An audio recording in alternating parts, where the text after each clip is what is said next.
In the middle of that whiteness, a small figure stumbled forward, her tiny frame almost swallowed by the storm. Emma was only 8, her body thin to the point of breaking. Her lips were cracked, her hands purple, and yet she clung to the only treasure she had left in this world, an old scarf that once belonged to her mother. Her eyes, wide and too knowing for a child, darted across the frozen ground. Every shadow looked like a threat. Every gust of wind reminded her of screams long silenced, and in her chest hunger clawed like a beast that would not relent. She whispered through trembling lips, though no one could hear. "Daddy, why does that girl who looks like me starve?" Before we begin, let me know where you are watching from. Leave your country name in the comments below.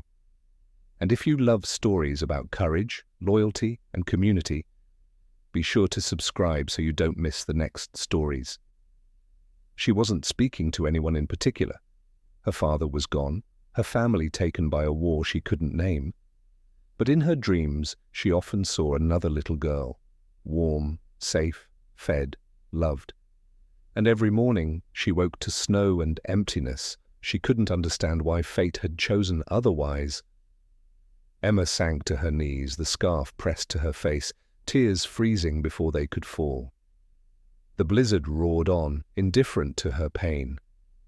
The white wasteland swallowed sound, swallowed life, swallowed hope. And yet, through that storm came the crunch of boots. Ethan Cole moved like a shadow through the snow. He was 35, broad-shouldered but carrying the weight of years heavier than his pack. His camouflage uniform was torn in places, his thick coat lined with frost, his rifle slung across his back. His face was worn, beard rough against skin carved by lines of exhaustion and regret. Beside him padded his only constant, Shadow, a German shepherd with thick brown-black fur and eyes that glowed amber even in the storm.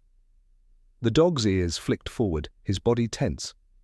He had caught a scent, a sound, something that did not belong to the empty snow.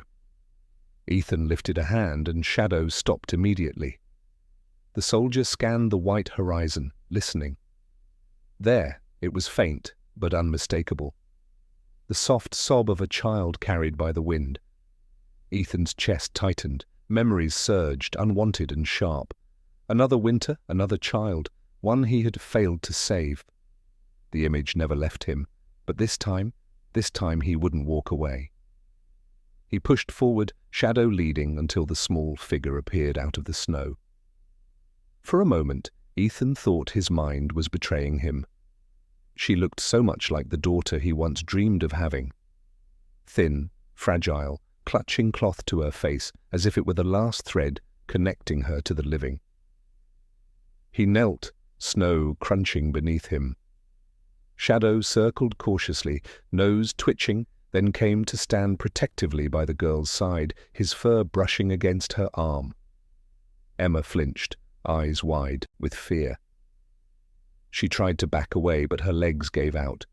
Her voice was hoarse, barely more than a whisper. "Please, don't hurt me."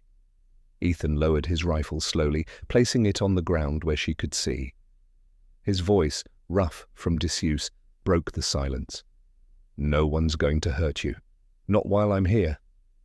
Shadow gave a soft whine, pressing his head gently against Emma's shoulder. Something about the dog's warmth cut through her terror. She reached out with trembling fingers and touched his fur. For the first time in days, she felt alive. Ethan wrapped his coat tighter around Emma, his hands surprisingly gentle for a man built for war. "What's your name?" he asked. "Emma," she whispered. "Emma," he repeated, as though anchoring her to this world. "I'm Ethan, and this," he nodded toward the dog, "this is Shadow. We'll keep you safe." The girl looked at him, her eyes searching for truth in his words. She found something there, not a promise made lightly, but a vow carved out of suffering. Still, the storm was merciless.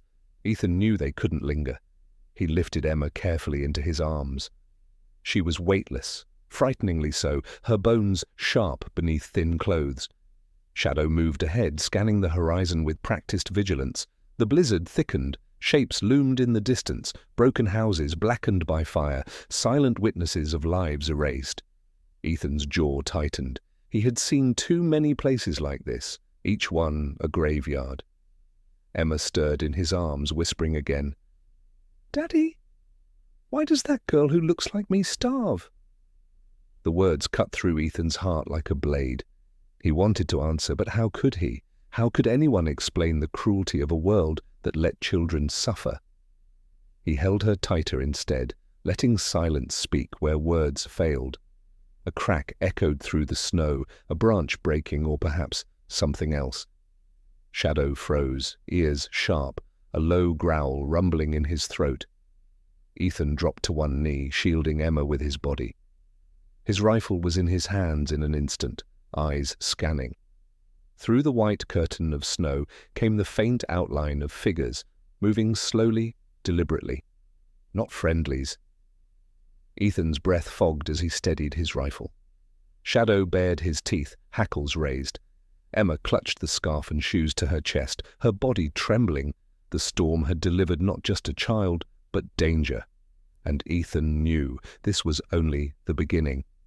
Shadow's growl rolled low and steady, the kind of warning that told Ethan they were not yet seen, but would be if he misjudged a single step. The storm blurred shapes into rumors, but training taught him to read the rhythms beneath the white noise, the staggered crunch of 3 sets of boots, a fourth dragging slightly. The pause, the whisper, the metal click a man makes when his fear demands he touch the safety again. Ethan eased Emma behind the charred husk of a sedan half buried in snow. "Stay small, stay quiet," he breathed, the words a warm fog at her ear. Shadow slid forward, belly low, eyes aflame, a phantom stitched from amber and night. The figures resolved, 4 scavengers in mismatched coats and salvaged gear, scarves iced stiff against their mouths. Not militia, Ethan judged. Their spacing was sloppy, and they watched their own rear more than the horizon. Desperate men, desperate bled into dangerous faster than bullets. The smallest of the 4 peeled off to a window and smashed it with his elbow, rummaging. Another kept lookout and coughed, a rattle of illness the snow could not hide. The leader motioned with a short-barreled shotgun. "Fast!" he hissed. "Tracks'll fill, but not forever." Ethan measured the ground, the wind, the distances. Fight here, with Emma at his heel, and stray shot could turn the snow red.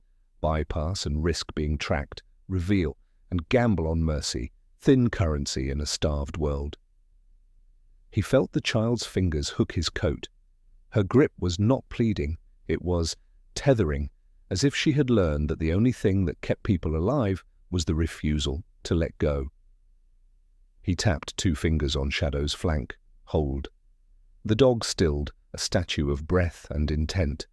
They slid along the car's length, quiet as falling flakes, and crossed to a toppled street lamp that leaned like a broken mast.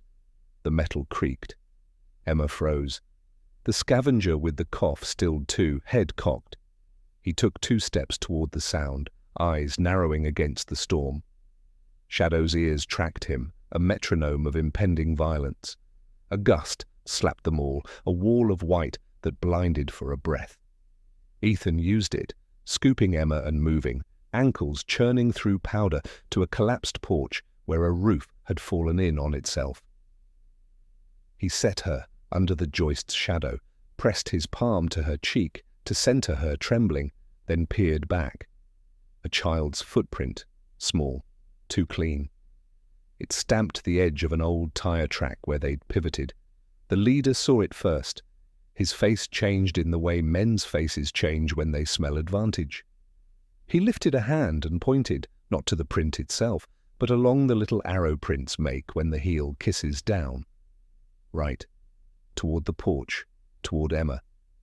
Shadow didn't wait for a command. He slid from cover like a knife and cut a thin crescent in the snow between scavengers and porch. His snarl was not loud, it was purposeful, a boundary drawn in teeth. The leader raised the shotgun. Ethan stepped out with his rifle leveled, his voice carrying the kind of cold that made men remember rules they claimed they didn't believe in. Drop it. For a second, all the world was flakes and held breath and lines of sight. The coughing man lowered his eyes. The smallest one took a step back. The leader wheeled his barrel toward the sound of the soldier, not the dog. It was the wrong choice. Shadow flowed in and clamped the wrist just behind the thumb. Bone cracked. The shotgun coughed into the snow, kicking up a fountain of ice. Ethan moved without thinking. 2 shots, clean, measured, wide of the porch. The pellets chewed fence posts behind the scavengers. Not a kill. A line. "Next ones don't warn," he said. The smallest dropped his knife. The coughing man threw his hands up and fell to his knees, breath rasping. The 4th ran. The leader swore, clutching his wrist, blood like paint on snow. "Food," the coughing man said, strangling the word around whatever lived in his lungs. "Fire! Please! We ain't monsters, sir." "No one thinks they are," Ethan said, and heard his own voice from another life, an officer at a checkpoint, a father's apology, a brother's regret. "Walk away, there's nothing here but death." The leader glared, wrists slick and livid. "You got something," he spat. His eyes flicked past Ethan, trying to spear the silhouette under the porch. He saw enough to guess the shape of hope. "She's worth," Ethan's 3rd shot shaved the brim of the man's hat. "She's worth my life," he said, "and you don't have the currency to buy it." Silence trembled. The smallest scavenger touched the leader's elbow. "Cray!" he whispered, a name shredded by fear. "Not today, man! Not like this!" Cray's mouth twisted. He weighed pride, pain, possibility, and did the arithmetic that hunger forces on a man. He jerked his chin, turned, and shouldered through the storm, the coughing man dragging behind, the smallest running a half-step ahead, looking back only once, with a face that had learned sorrow, too young.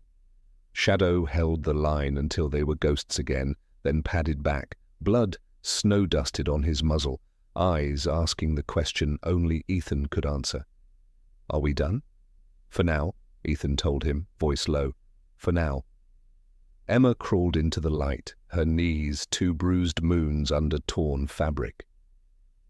"He said I'm worth something," she whispered, lip trembling. "Am I?" Ethan knelt, the cold biting his bones. "More than anything I carry," he said, tapping his rifle stock, his pack, his heart. "More than all of it together." She nodded like a vow had been sealed. Shadow pressed his shoulder into her side, and she braced a shaking hand against the thick fur and breathed deeper than she had since the storm found her. They moved again, following the scar of a road that curved down toward a river cut. The wind shifted, the storm's teeth dulled. The world revealed itself in fragments, a frozen swing set, chains ringing a broken tune, a mailbox pegged at a drunken angle, a child's plastic sled half buried in ice, red as a wound. Emma's eyes latched to the sled until it was a dot of color in the white behind them. A farmhouse crouched at the bend, windows blown, roof half caved. Good enough. Ethan swept the rooms, 2 down, 1 up, 1 cellar door, groaning from rust and weather. Shadow hit each doorway. Before him, a partnership old as war and older than love. They found nothing living but the draft, and a sparrow that panicked into daylight as they entered.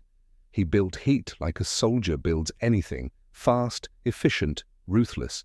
Chair legs, a door off its hinges, a fistful of insulation from the walls. He used a stub of candle to coax flame into the hearth and fed it until its breath matched theirs. The cellar yielded glory, a crate of jars clouded with dust, 2 split, 3 intact, peaches floating like small suns in syrup, a jar of pickled carrots, and, miracle of miracles, a single can of condensed milk. He warmed the peaches in a dented pot and handed Emma a spoon and a bowl that still smelled faintly of soap and summer. Her first bite made her eyes water. She didn't apologize for eating fast, and he didn't ask her to. He poured a capful of milk into a tin cup, cut it with melted snow, and watched color move into her cheeks as she sipped. "Shadow?"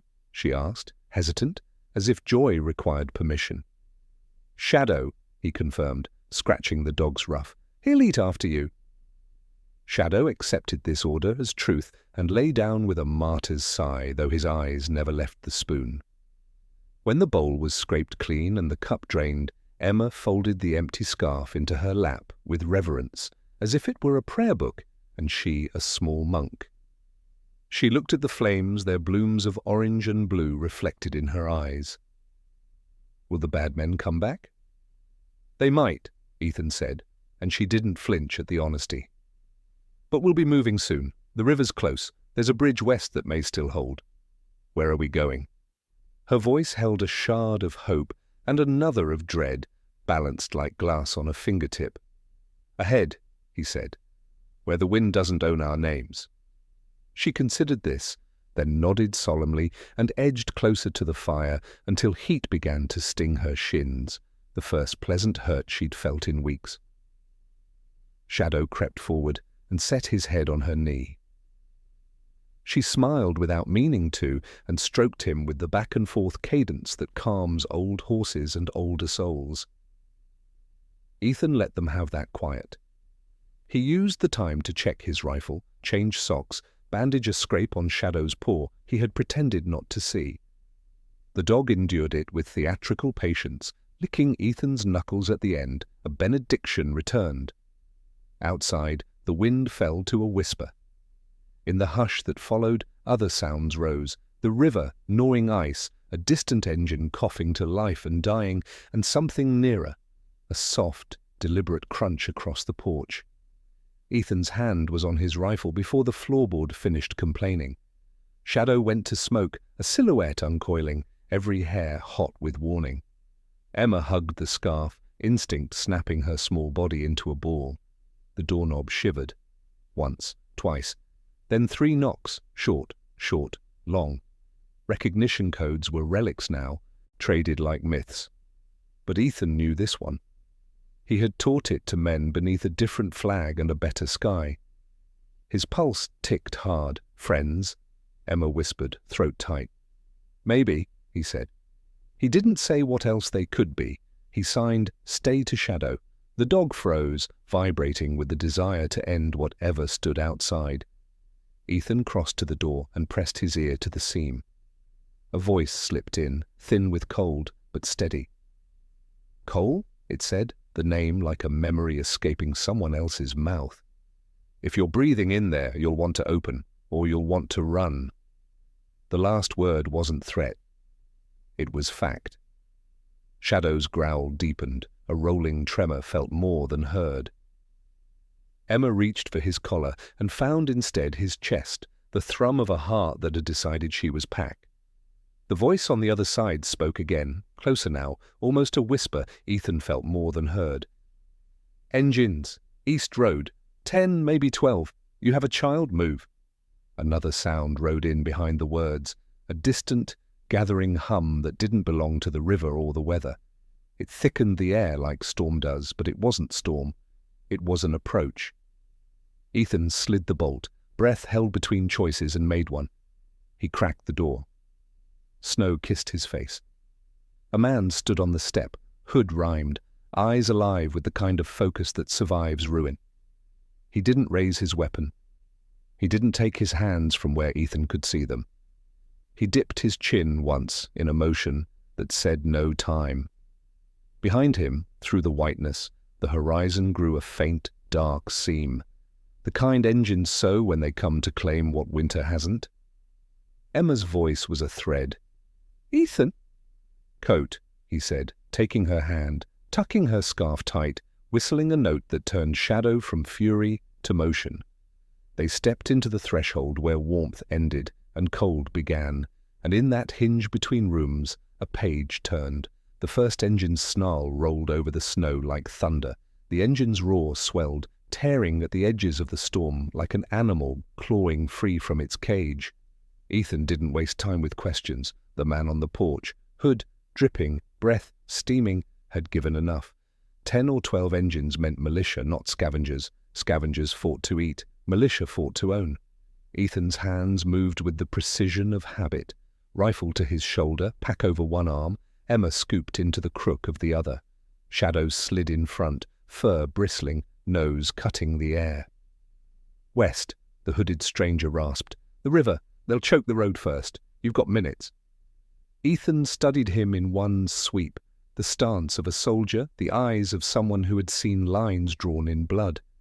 Recognition whispered, but memory offered no name. There wasn't time to chase it. "Come with us," Ethan said, not as kindness, as calculus. The man nodded once, as if he had already decided. "Noah Ramirez," he said, "and I don't leave kids behind." Emma clutched tighter against Ethan's chest. She hadn't spoken since the engines began, but he felt her heartbeat hammering against his ribs. Every child knew what engines meant. They left the farmhouse as smoke began to thread across the horizon. Shadow padded low, ears twitching with each rev and pause, mapping the unseen like a second set of eyes. Snow clutched at their boots, muffling their passage, while behind them the thunder grew teeth. The river cut appeared as a dark seam where the snow bent away from current.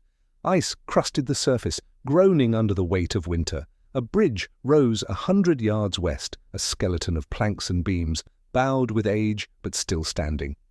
"Move!" Noah barked, his voice carrying urgency but not panic. Ethan shifted Emma into Noah's arms and swung his rifle free. "Run! I'll cover!" Emma whimpered, fingers reaching back, but Shadow was already with her, pressing his body against Noah's leg, snarling at the storm as if to herd them across. The engines broke through the white at last. Trucks, 3, maybe 4, rattling with metal sheets welded as armor. Men clung to the beds, rifles slung, scarves masking faces. Their headlights cut through snow like knives. Ethan fired, one shot into a headlight, another into the hood of the lead truck. Sparks bloomed. The vehicle swerved, wheels biting ice. Men shouted. The convoy faltered just long enough for Noah to reach the bridge. The planks groaned under weight. Emma's cry carried over the river's roar. "Ethan!" He moved backward, firing, each step calculated, each breath steady. Shadow howled across the span, the sound of a creature torn between duty and devotion. Then a voice from the trucks rose above the storm, a commander's bark. "The girl! Don't waste bullets! Take the girl!" Emma froze at the words, clutching her scarf and shoes as if they were shields. Noah tugged her forward, shouting, but she turned her face toward Ethan, eyes wide with the same unbearable question she had asked in the snow. Why me? Ethan saw it, felt it, and knew he couldn't let that question linger in her heart unanswered. He dropped to one knee, lined his sights, and carved a wall of gunfire into the frozen road. Bullets sparked against rusted hoods, cracked glass, punched holes through armor. Men ducked, cursed, scrambled. The convoy slowed, chaos eating their command. "Noah, go!" Ethan roared. "Don't stop!" Shadow bolted back onto the bridge, racing to Ethan's side despite the order. He pressed against his leg, amber eyes demanding a choice, abandon or endure together. Ethan's hand brushed the dog's fur once, firm, grateful. "Always stubborn," he muttered. The engines gunned louder, recovering. Trucks surged again, headlights blazing. Snow churned, exhaust stained the air, black. Ethan knew what came next, the crossing, the chase, the reckoning. He shouldered his rifle, teeth clenched, heart locked on the fragile shape moving across the bridge, clutching shoes too large for her feet, chased by a world too cruel for her years. Emma, his reason, his vow. The storm swallowed his voice as he whispered, "Not a prayer, but something like it. Not this time." The first truck broke free, charging. Ethan fired. The first truck lunged like a beast let off its chain. Ethan's shot punched through the grill. The engine shrieked, and hot steam fanned into the cold. The vehicle fishtailed, ploughing a trench of slush and gravel that sprayed sparks as metal scraped stone. Men in the bed cursed, one tumbling over the side, vanishing into drifts that swallowed him whole. "Across!" Noah Ramirez shouted from midspan, the bridge bowing under his weight and Emma's. "Planks are soft. Step in the seams." Shadow bolted forward, paws drumming a cadence along the center beam, ears pinned, and eyes throwing back the truck's light like twin coals. Ethan moved in a low sprint, firing in bursts to keep heads down. He didn't shoot to kill unless he had to. He shot to think for the men who had stopped thinking, forcing them behind doors, into ruts, under the sway of fear that kept bullets wild. A second truck surged around the first, its hood plated with tacked-on roofing metal. A rifleman on the passenger side braced against the frame and drew a bead on Noah's back. Ethan didn't line up the rifleman. He lined up the mirror that held his face. The shot, shattered glass, sent razors of ice-bright shards across the cab, and the rifleman jerked, flinching, shot going high and shearing a plank 2 steps in front of Noah's boot. Noah didn't break stride. "Left rail," he barked. Emma leapt, light as a bird, landing where he'd pointed. The plank she might have taken split in 2, the halves seesawing over black water, gnawing through ice. Shadow reached them, skidded, shouldered Emma with his chest until her boots found the spine of the bridge. She clung to his ruff with one hand and to her shoes with the other, breath sawing, eyes blown wide. Ethan stepped into the throat of the span and felt it talk back to him, every nail answering underfoot, every beam humming its age. The truck slammed to the riverbank and howled as if insulted the bridge still existed. Men spilled from beds, fanning along the bank, their coats busy with wind. The commander, broad shoulders, a scarf stained a warrior's red, lifted both arms and chopped them downward. A volley ripped the air. Ethan dove as splinters leapt from the handrail. "Down! Down!" he roared, the word torn to ribbons by gunfire. Noah wrapped Emma in his coat and pinned her against the inner beam, body a wall. Bullets hit, travelled in the wood, lost speed, and died. Shadow lay over Emma's legs, a living shield that refused to move. Ethan rolled to a knee and returned fire, counting, breathing, making each round matter. He wasn't a myth. He was a man with a magazine, a set of angles, a willingness to be last if last was what survival asked for. He clipped a shooter on the bicep and another on the thigh, and the bank erupted in the messy choreography of men who expected prey and found a wolf. The third truck ground to a halt and disgorged 4 more, one with a tube on his shoulder that made Ethan's veins run ice. He had 1 breath to name it and half a breath to accept it, an old anti-armor launcher, ugly as hunger and twice as loud. "Noah!" Ethan bellowed. Noah didn't look. He heaved. A rotted plank levered up and out, slammed into the river like a coffin lid. He snapped the next plank loose with a boot and a curse, then the next, ripping a gap into the path between his half of the bridge and Ethan's. The launcher tracked, hesitated, too many bodies in the line, then found the angle. Ethan saw the operator's cheeks swell with the braced breath a man takes before thunder. He had 3 choices: shoot the man and hope to win the race against ignition, shoot the tube and pray, or run and make the missile choose a ghost. He didn't think. He moved. "Shadow!" His voice cracked like a whip. The dog sprang, grabbing Emma's sleeve, hauling her deeper behind Noah. The tube coughed flame. Ethan threw himself sideways. The warhead hit the handrail behind where he'd been and turned wood and air to a flat, white hammer that lifted, shoved, and threw. The span bucked, nails screamed, a section of railing tore away and sailed downstream like a burning serpent. Silence then, not of peace, but of shock. Ethan's ears rang. He tasted copper. He checked his hands, rifle, blood, gloves. He checked his feet, under him for now. He checked the gap Noah had torn, 4 planks, maybe 5. Too far to step, too close to matter if the far side went. "Hold!" Noah cried, voice raw. "Hold, Emma! Hold tight!" She had both arms around the center beam and her shoes pressed to her chest, which made no sense and made all the sense, rescuing what she could, the one proof love had existed. She was crying, but made no sound. The tears froze as they fell. Shadow crawled back along the beam, inchworming, nails finding ancient bolt heads.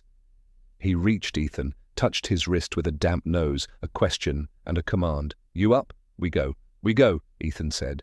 And the agreement steadied his hands. He fired 3 times in a triangle around the launcher man, missing on purpose, but altering his weather. The fourth shot took the launcher's sight off Ethan and down to his own feet, which made the man reconsider the future of his toes. Good. He dropped the tube and swore. The commander yanked him by the collar and smacked him, open-handed, across the hood of a truck. Not discipline. Message. Do as I say or become what I make of you. Ethan planted his feet, leaned his weight right, and kicked. The loose plank at his side levered up. He hauled it horizontal, then slid it across the gap like a drawbridge that didn't want to live. It caught, tipped, and held, the far end wedging into a notch Noah had carved with his boot. "Go, soldier," Noah shouted. "I've got her." Ethan put one foot on the plank and felt it tell him a story of rot, water, and regret. He kept his weight low, rifle slung, hands on the side ropes that might once have been called rails when they were younger and less honest.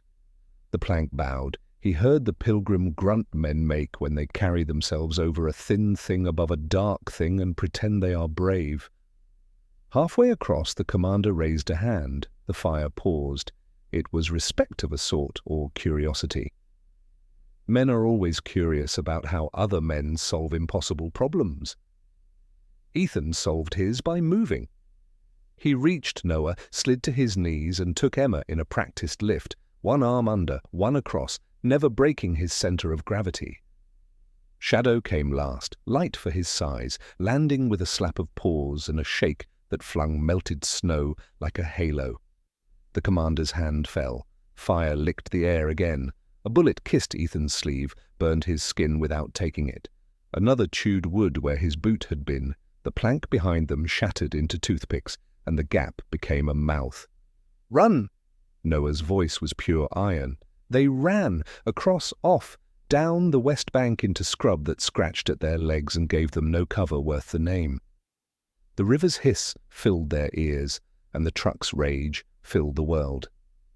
Men spilled onto the near bank, one finding a rope.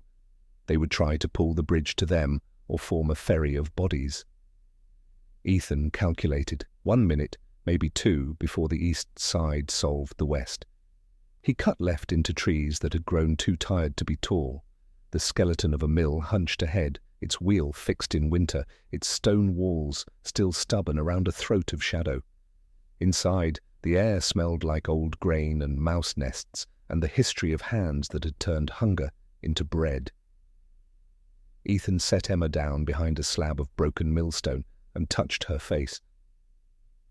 "Listen," he said, and she listened because he looked at her as if she were the last quiet thing in a loud world. "You move when Shadow moves. You stop when he stops. You don't cry, not even a little. You breathe like this." He demonstrated. Slow in, hold, slow out, until her ribs answered to his rhythm. "Good. That's good." She nodded, though her lower lip trembled, and squeezed the shoes so tight her knuckles went white. Noah took a post at a slit where mortar had fallen away. "We can't hold long," he said matter-of-fact, "but long enough to make them pay for the thought." Ethan looked up through the mill's wrecked roof. Snow powdered in, catching in the beard he hadn't had time to shave, and the lashes he hadn't had time to protect. He closed his eyes and saw faces. Not the men at the bank. A kitchen table, a hand upon a small head that wasn't there. Now a laugh he'd promised to hear again. Shadow pressed against his knee. The dog didn't ask for the story. He just was, and sometimes being is the only mercy the living need. The first militia scout ghosted into view, cautious now, rifle forward, eyes busy. Ethan let him come to the door and then shot him in the shoulder, where the deltoid meets the memory of reaching. The man fell back with a cry that turned his friends into careful men. Careful men are slower. Slow is time. Time is life. Noah clipped another through the thigh and barked, "Left flank!"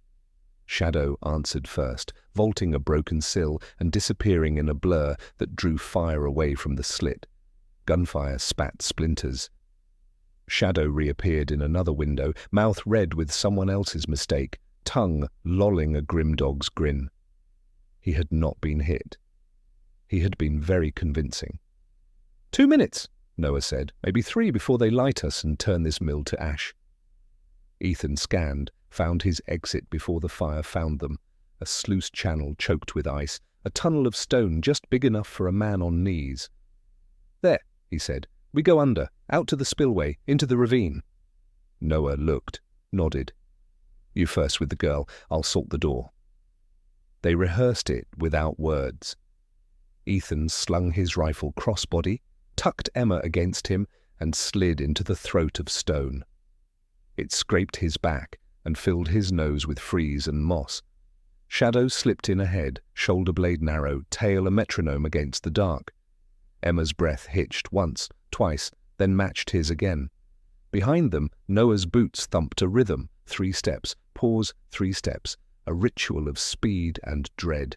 He tossed a flare onto grain dust and old sawdust, and something else that caught like sorrow. Light blossomed angry and low. Voices outside cried, "Fire!" like it was news. They crawled. The tunnel coughed them into a bowl where the river once fell like a curtain.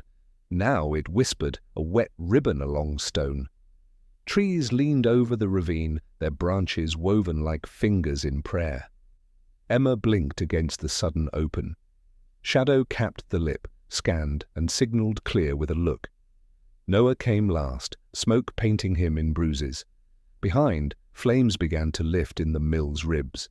Gunfire stuttered, uncertain. Men hate burning what they do not yet own. Ethan eased Emma to her feet.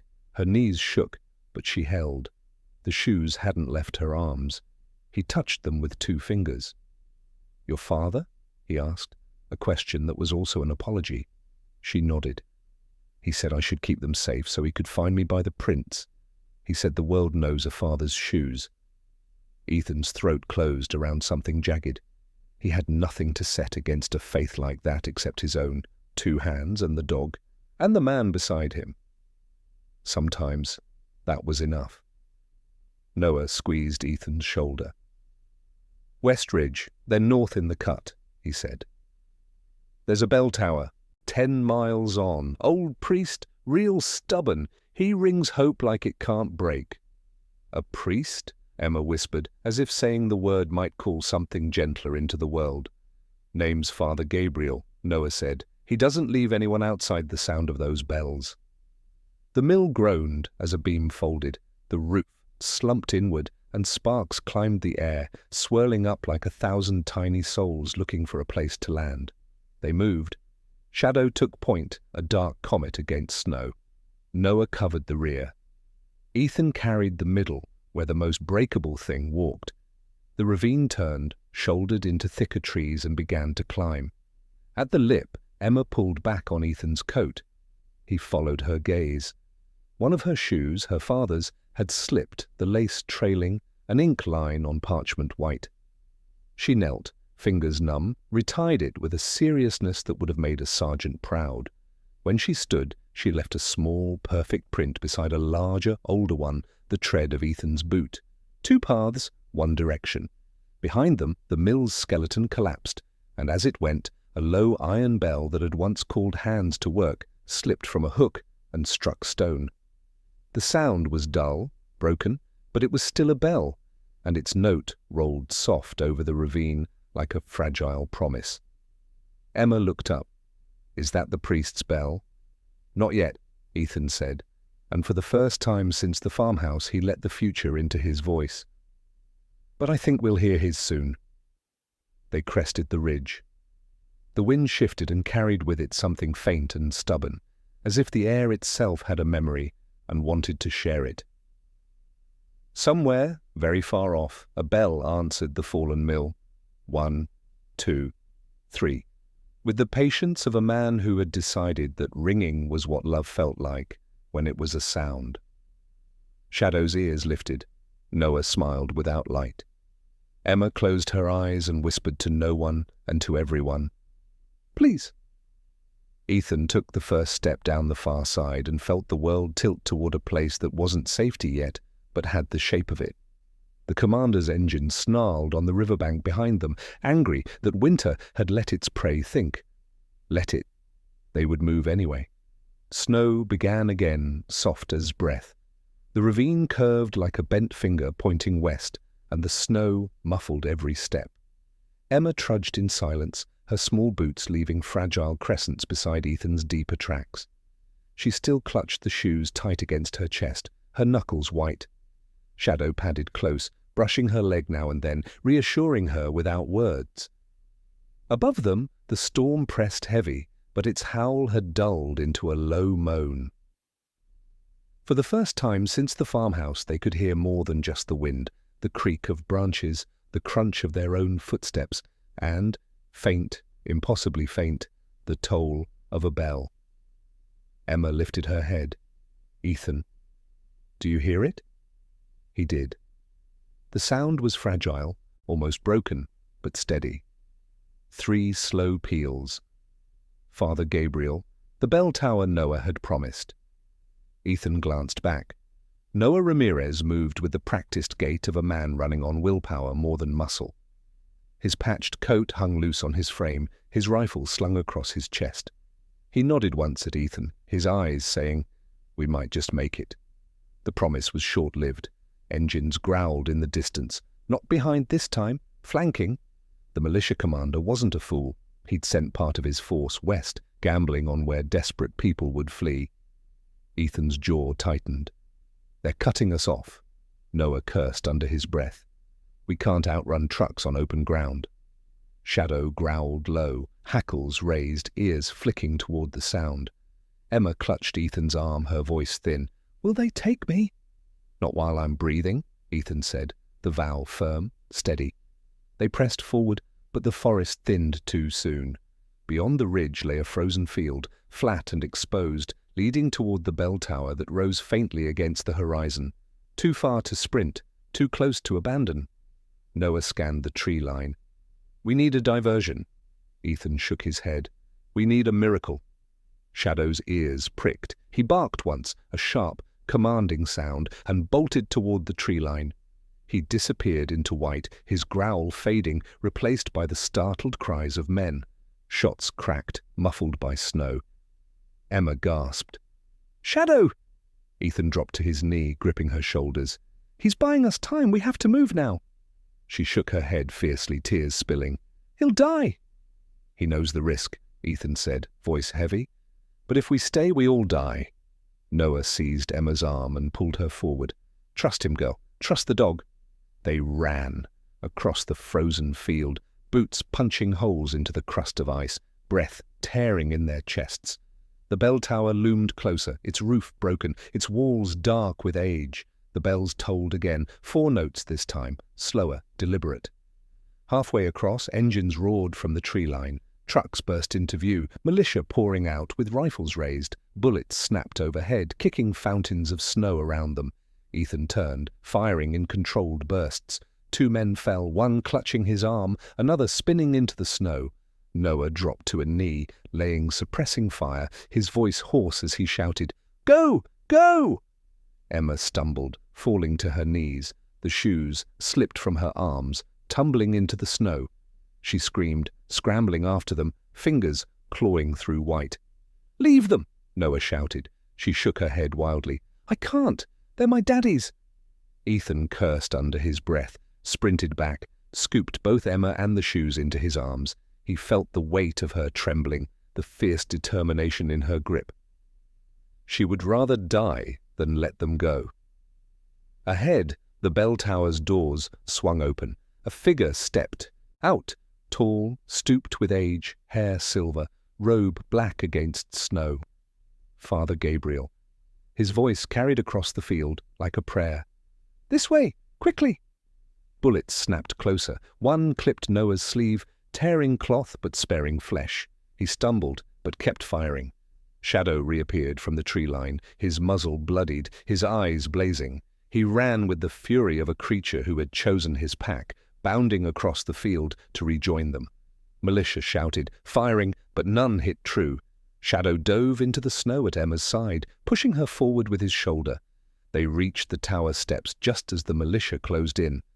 Father Gabriel pulled Emma through the doorway, his old hands firm. "Inside, child, inside." Ethan and Noah slammed the heavy wooden doors shut. Bullets thudded against the wood, rattling the frame. Ethan slid the iron bar into place just as Shadow pressed against the door, teeth bared, growl vibrating through the stone. For a moment, only the sound of their breathing filled the tower. Then the bells tolled again, louder now, echoing through stone and snow alike.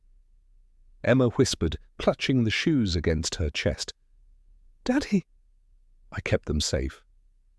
And in that whisper, Ethan heard both salvation and the weight of what still hunted them outside. The militia commander would not stop. The storm had only given them a moment's reprieve. The war for the child's life was only beginning. The bell tower groaned under the storm's weight, its stones blackened by years, its timbers cracked but stubborn. Inside, the air was thick with the musk of candle smoke, damp wool, and human fear. Survivors, men, women, 2 children besides Emma, huddled around the hearth, their faces hollow. Father Gabriel moved among them with the calm of a man who had lived too long with grief to fear it anymore. Ethan Cole pressed his back against the heavy door, rifle cradled, eyes fixed on the trembling wood as bullets thudded into it from outside. Each strike sent a shiver through the frame. Shadow prowled along the base, nose to the crack, growling like thunder caught in an animal's chest. Noah Ramirez dropped beside Ethan, reloading. His patched coat steamed from melted snow, and sweat darkened the creases of his brow. "They'll try to smoke us out," he said flatly. Ethan nodded. "Or burn us." Emma sat near the hearth, her knees tucked to her chest, the shoes clutched so tight her fingers had gone bloodless. Her wide eyes followed every sound, every vibration of the door. Shadow paused long enough to rest his head against her leg, just once, before resuming his circuit. Father Gabriel stood before the fire, candle in hand, his silver hair catching its glow. "This tower has stood through wars before," he said, voice steady. "It will stand through this one too." Noah snorted. "Stone doesn't stop bullets." "Faith does," Gabriel said simply. Ethan closed his eyes for a heartbeat, pressing away. The weight of memory. He wasn't sure what he believed anymore, but he believed in Emma, her fragile life, her whispered question that had torn through him in the snow. "Daddy, why does that girl who looks like me starve?" That was faith enough. A horn blared outside, long, low, commanding. The militia commander, his voice followed, amplified by rage and certainty. "Send out the child. Do it now and the rest of you live. Refuse and we burn you all out." Every survivor stiffened. One of the women whimpered, clutching her child closer. Noah raised his rifle. "He'll torch us whether we give her up or not." Emma shrank back, pressing the shoes tighter. Her whisper was a thread. "He wants me." Ethan knelt in front of her, his scarred face close to hers. "He can want all he likes, but he doesn't get you, not while I breathe." Shadow pushed in beside them, nuzzling Emma's hand until she loosened her grip on the shoes, long enough to stroke his fur. The dog leaned against her as if to say, "Me too." Outside, the militia cheered their commander's words. A torch hissed in the snow. Smoke's bitter sting slipped through cracks in the door. "Upstairs," Noah said, pointing toward the narrow stone stair spiraling upward. "High ground. We can bottleneck them." Father Gabriel lifted his candle. "The bells," he said. "They carry farther than bullets. They tell others where we stand." Ethan made the call. "Noah, cover the stairs.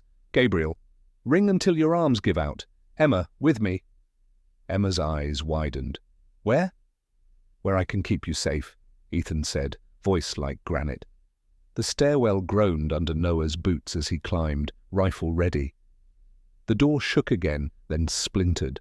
Smoke rolled in like a tide. Ethan grabbed a beam from the hearth and slammed it against the breach, blocking the worst of the draft. Flames licked but faltered, starved by the snow piled high outside. Above, the first bell tolled, deep, resonant, a sound that shook dust from the rafters. Father Gabriel pulled with both hands, his face tilted skyward. Each toll was defiance made sound. The militia cursed outside. One shouted, "Shut him up!" Gunfire rattled against stone, but the bell kept singing. Emma sat beside Ethan, her small body pressed to the wall, her breath ragged. She whispered, "It sounds like hope." Ethan nodded once. "It is." The assault came fast.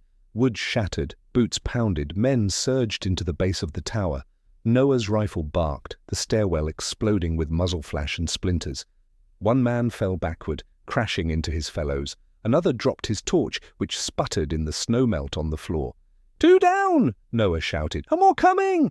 Shadows sprang, teeth flashing, dragging one man screaming back through the doorway. Blood sprayed the stones. Emma covered her ears but couldn't block the sounds. Ethan pulled her closer, shielding her eyes, whispering, "Don't look, don't listen, just breathe." The bells tolled louder, Gabriel refusing to yield. His voice rose between the peals. "You will not take what is not yours." The commander's voice roared back from the snow. "Everything is mine, the land, the food, the child." Ethan felt Emma stiffen at those words. He looked down into her pale face, saw tears streaking through soot, and something hardened in his chest. He raised his rifle, his voice carrying out the shattered door. "You'll have to kill me first." Silence, sharp as ice. Then laughter, cruel and certain. "Gladly." Gunfire erupted. Stones spat chips. A bullet ripped across Ethan's sleeve, grazing skin. Shadows snarled, dragging another militiaman down in a storm of teeth. Noah fired again and again, his voice a growl with each shot. The battle swirled in smoke and fire, and the tolling of bells that would not stop. And in the middle of it all, Emma whispered into Ethan's chest, voice trembling but fierce, "Don't let go." He tightened his grip, rifle steady, Shadow raging at his side, Noah covering above, Gabriel ringing hope into the storm. And Ethan knew, no matter how many men came, no matter how loud their engines or cruel their laughter, he would not let go. The bell's iron throat thundered again, shaking the bones of the tower. Its cry was not music, but defiance, a broken world's last hymn. Outside, the militia shouted over one another, their rage rising with every toll. The commander's voice cut through like a blade. "Kill the priest! Drag out the child!" Gunfire slammed into the stone walls. Dust sifted down from the rafters, mingling with smoke. Noah Ramirez fired down the stairwell, each shot precise, his gaunt frame braced against stone. "Two left in the stair," he barked. "They're pushing shields." Shadows wavered in the smoke, men crouching behind scavenged metal doors, crawling upward. The stair turned narrow, funneling them into a choke point. Noah fired again, the bullet sparking off a shield, staggering one man but not dropping him. "Running low," he shouted. Ethan Cole knew the tone. He had heard it before, on other fields, with other brothers. It wasn't panic. It was the steady announcement of a man preparing to meet the end head-on. He slid Emma deeper behind the altar stone, Shadow pressing against her side. "Stay here," Ethan said, his voice rough. "No matter what you hear, don't move unless Shadow moves first. Do you understand?" Emma's eyes brimmed with tears. She nodded. Her whisper clung to his coat. "Don't leave me." "I won't," Ethan said, and he meant it in every way a man can. Father Gabriel rang the bell again, his old arms trembling but unyielding. Between tolls, he prayed aloud, "Lord, make this place a refuge, give strength to the broken, blind the eyes of those who hunt the innocent." The commander's laughter came from outside, cruel and mocking. "Your God is dead, old man," Gabriel answered with another toll, louder, longer, shaking the snow off branches for miles. Noah's rifle clicked empty. He drew a knife, teeth bared. "They're close!" Ethan surged up the stairs, rifle blazing. One shield-bearer staggered, the man behind him falling with a scream. The last charged, bellowing. Ethan slammed the butt of his rifle into the man's jaw, bones snapping like dry wood. The body tumbled backward, dragging another down in a crash of limbs. For a breath, silence. Then another horn blast outside. "They're bringing fire," Noah growled. Flames licked the edges of the door. Smoke poured in, choking, searing. Emma coughed, clutching Shadow's fur. The dog barked fiercely, pushing her farther into the shadows. Ethan ordered. Higher! They scrambled toward the belfry, boots slipping on ash-dusted stone. The air grew thin, icy. The great bell loomed above, its cracked bronze glowing with each swing of Gabriel's hands. The priest looked down at them, his face alight not with fear, but with fierce joy. They will hear, he cried. They will know we stood. Bullets whined up through the gaps in the stair. Noah ducked low, slashing at a hand that reached through. They're climbing the walls! Ethan leaned out a shattered window. Shapes clung to the stone, grappling hooks biting into mortar. Men scaled upward, faces hard with hunger and hate. He fired, one falling, rope severed, another scrambled on. Shadow lunged, jaws snapping at a wrist that appeared over the ledge. Blood sprayed. The man screamed, falling into white oblivion, but there were too many. Ethan! Noah roared, pressing a fresh rifle into his hands. He had found it in a cache by the altar, half loaded. Make it count! Ethan did. Shot after shot echoed into the storm. Each man who climbed met bullet or blade, snow turning red beneath the tower. Still the commander pressed his men forward. His voice never wavered. The girl! She's mine! Emma clutched her father's shoes to her chest, whispering over and over. Daddy, I'm here! I'm here! I'm here! Her words cut Ethan deeper than any bullet could. He clenched his teeth, his soul burning. He would not let the commander's hands close around her. Not now, not ever. A sudden roar split the air, an explosion at the tower's base. The whole structure shook, stones grinding, dust raining down. They've brought charges, Noah shouted. They'll bring it down on top of us. Father Gabriel pulled the rope again, the bell booming so loud it made Ethan's ears ring. His voice rose with it, thunderous. Then let them bury me with my God's voice still echoing. Smoke billowed. The stair cracked, stones splintering. Ethan grabbed Emma, hauling her close. Shadow pressed against his leg, eyes blazing, ready to follow wherever he went. Noah pointed toward the back of the belfry. The roof, timbers are weak. We can jump to the slope, down to the ravine. Emma's eyes widened. We'll die. Not if you trust me, Ethan said, voice iron. Do you trust me, Emma? She hesitated only a breath. Then she nodded, clutching his neck, burying her face in his coat. Ethan met Noah's eyes. The other man nodded once, grim. Together they kicked at the rotted beams until one gave, splintering into an opening wide enough for escape. Snow and wind howled in. Go! Ethan barked. Noah leapt first, rolling down the slope, rifle clattering against rock. Shadow bounded after, a blur of muscle and loyalty. Ethan held Emma tight, whispered, Close your eyes. Then he jumped. The wind tore past. The world tilted, spun, blurred white. They hit hard, rolled, snow swallowing them in its cold embrace. Emma screamed, then gasped, then clung tighter, alive. Ethan staggered to his feet, knees buckling, heart pounding. Above, the tower shuddered, cracks spiderwebbing across its ancient stones. Father Gabriel still stood by the bell, pulling the rope with both hands. The sound rolled like thunder, defiant until the last. He turned once, meeting Ethan's eyes through smoke and distance, and he smiled. The tower collapsed in a roar of stone and flame. The bell rang one final note, a sound that echoed across snow and storm, carried far beyond sight. Emma cried out, reaching toward the ruin. Ethan held her, his jaw clenched, his heart shattering with the sound. Shadow pressed close, bloodied but unbroken, his growl low, promising vengeance. Noah stumbled to Ethan's side, coughing, face grey with ash. The militia's engines roared again, circling, relentless. The bell was gone, but its last note lingered, alive in their bones. And Ethan knew the fight wasn't over. The real battle was still coming. They landed in the ravine like stones flung by an angry hand. Ethan, with Emma clutched tight, Noah rolling to a knee with a cough that scraped his ribs, Shadow shaking snow from his coat in a spray of white sparks. Above them, the bell tower folded in on itself with a groan that sounded like grief, becoming air. The final note hung in the storm, a single thread humming in their bones. Engines circled, headlights crawled the slope like hungry eyes. The commander hadn't come for Stone or Bell. He had come for a child he thought the world owed him. He wasn't leaving without proof that his will still mattered. Ethan lifted Emma, set her on her feet, and checked her quickly.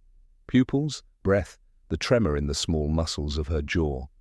She held the shoes against her chest, soaked with melted snow, the leather darkening like wet bark. She was crying and didn't know it. Shadow pressed his head under her hand until her fingers remembered to curl, and the crying slowed. Noah pointed with his chin. Ravine bends north. If we move quiet, we can make the tree line. From there, West Ridge to the old road. Maybe pick up survivors Father Gabriel rang. Maybe, Ethan said. He looked up at the ruin, smoke coiling into grey. He felt the absence of the bell as a presence, an order to finish what the old man had begun. But he wasn't ringing for us to run forever. You want to fight? Noah asked, not accusing, measuring. I want to end it, Ethan said. A shout rose from the slope. Men were ghosting down in pairs, careful now, rifles up. The commander's silhouette crowned the ridge, scarf dark, coat heavy, posture of a man convinced the order of the world bent to him. He pointed. 2 trucks ground their way to the base of the hill, angling to block the ravine's mouth. Noah hissed. They'll lock the jaws and chew slow. Ethan ran his palm along Shadow's flank, feeling heat and tremble. You're with Emma, he whispered. The dog's ears twitched back. He didn't like it. Ethan pressed a thumb in the socket at the base of Shadow's ear, the old signal from training days that meant guard and don't leave. Shadow huffed his annoyance and stayed. Emma, Ethan said, crouching to her height, fitting his eyes to hers as if nothing else existed. This next bit is going to be loud. You stay beside Shadow and Noah. You move when he moves. You breathe like we practiced. And you do not stop holding those shoes. Not for anything. Do you understand me? She nodded, lower lip caught between her teeth. Her voice was a thread barely there. Will you come back? He didn't look away.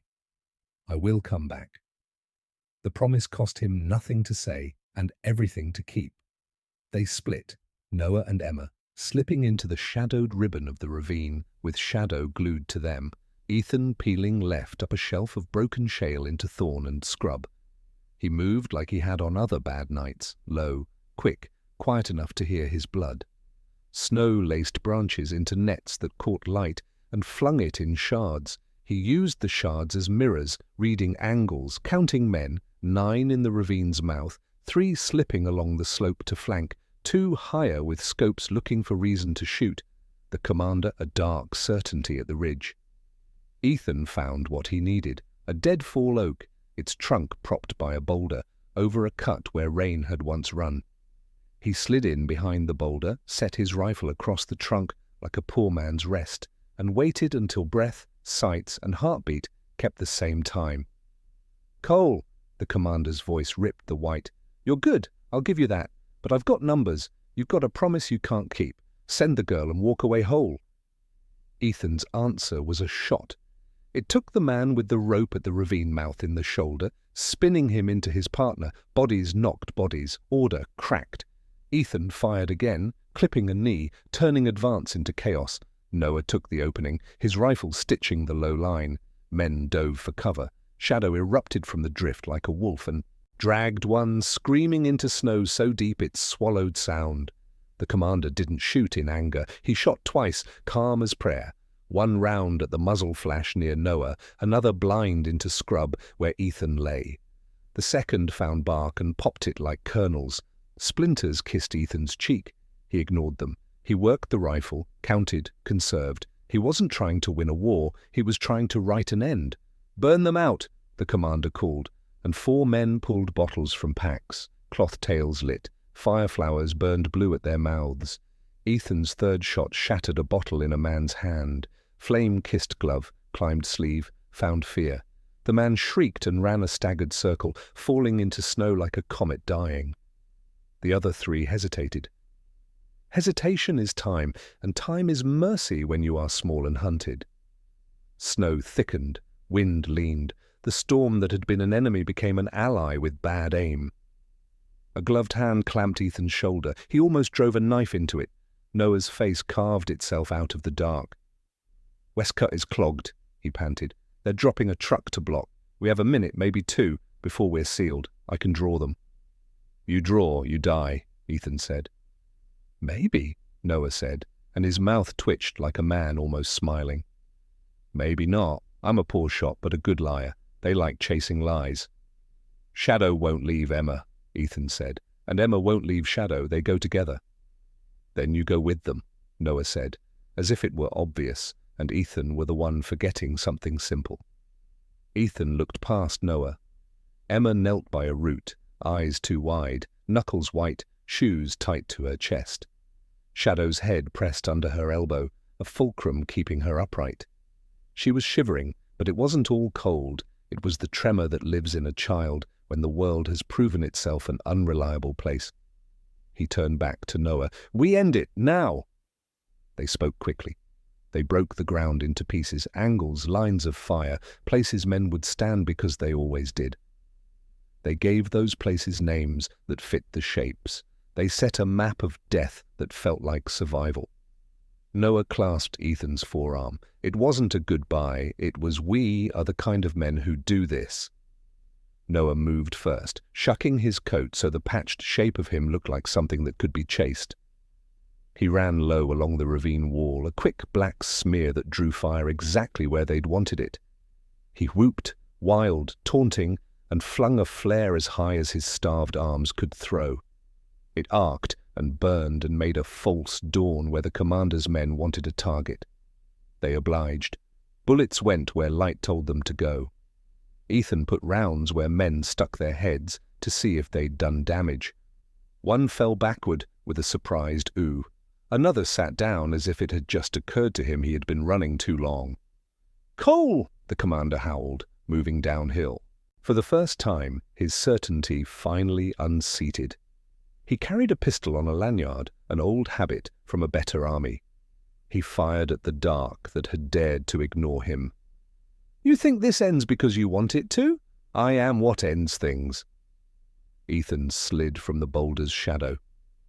He didn't look like a hero. He looked like a man who had run out of other lives to spend. He walked out where the snow could find his shoulders and lowered his rifle. The commander smiled without joy. "There you are." Shadow tensed.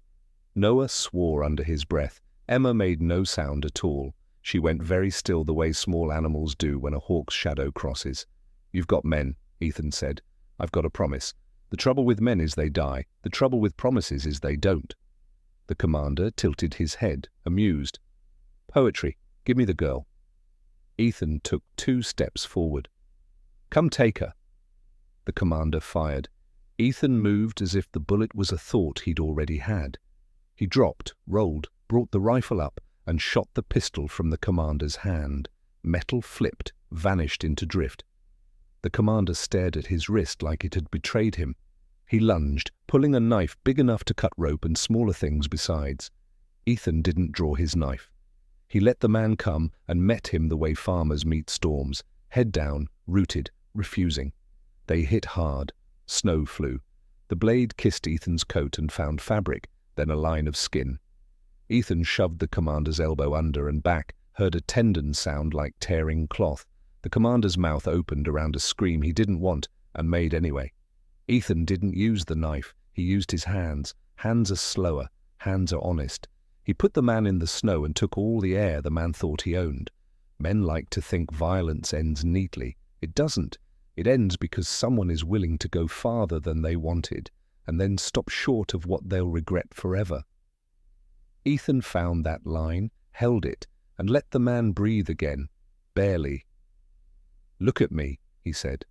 The commander did, furious and humiliated in equal measure. "It ends. Here, you walk away or you stay and you don't walk. Those are your only choices." The commander looked over Ethan's shoulder and saw the shape he hadn't accounted for. People. The bell had been louder than bullets. Figures moved through the trees. Farmers in thick coats, old men with hunting rifles, women with axes, 2 boys carrying a rope as if it were a banner.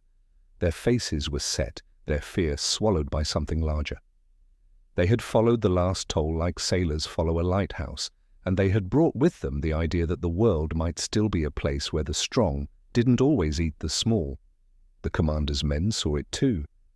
Engines idled. The line broke in the way only bullies' lines break, silently, as each man did the math of leaving with his skin.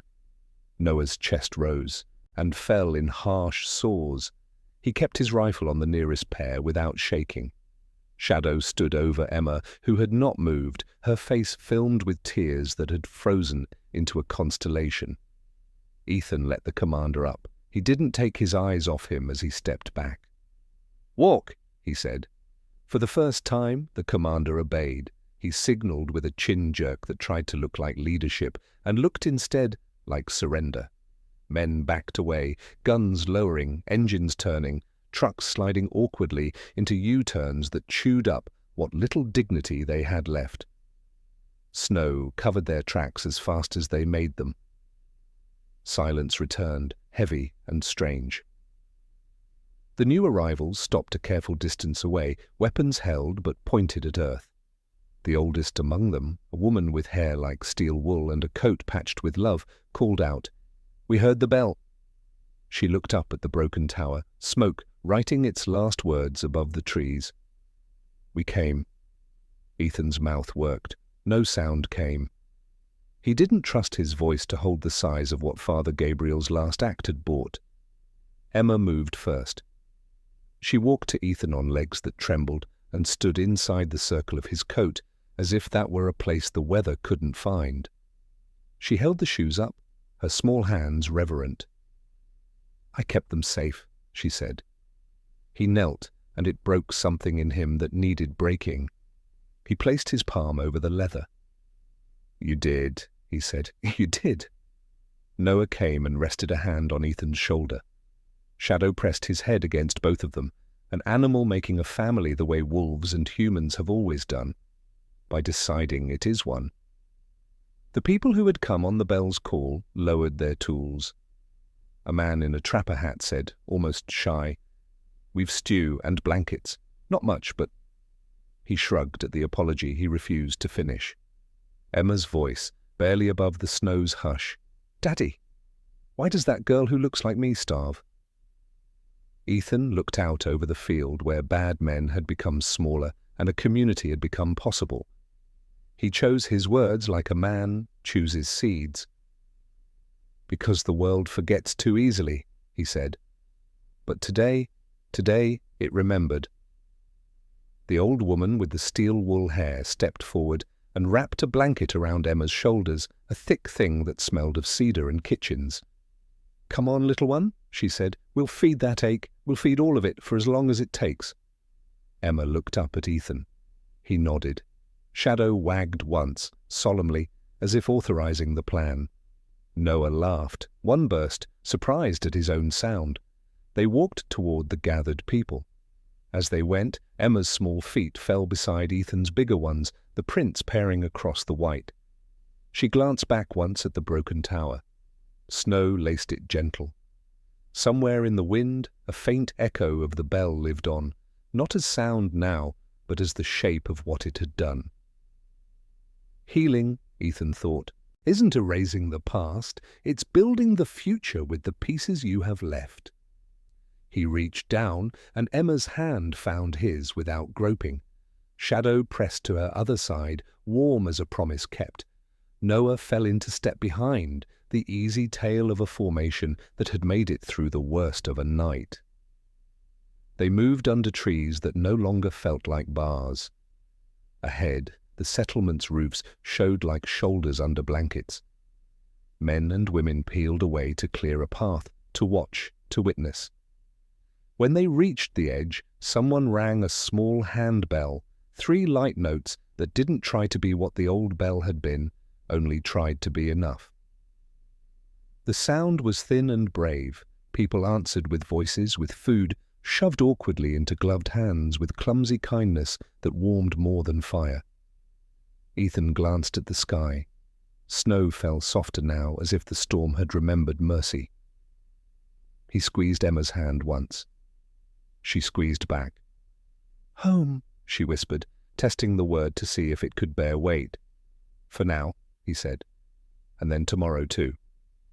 Shadow leaned into her hip and huffed. "A dog's a men." Behind them, the wind carried the last echo of a bell that had rung a miracle into a hungry world. And ahead, together, they began.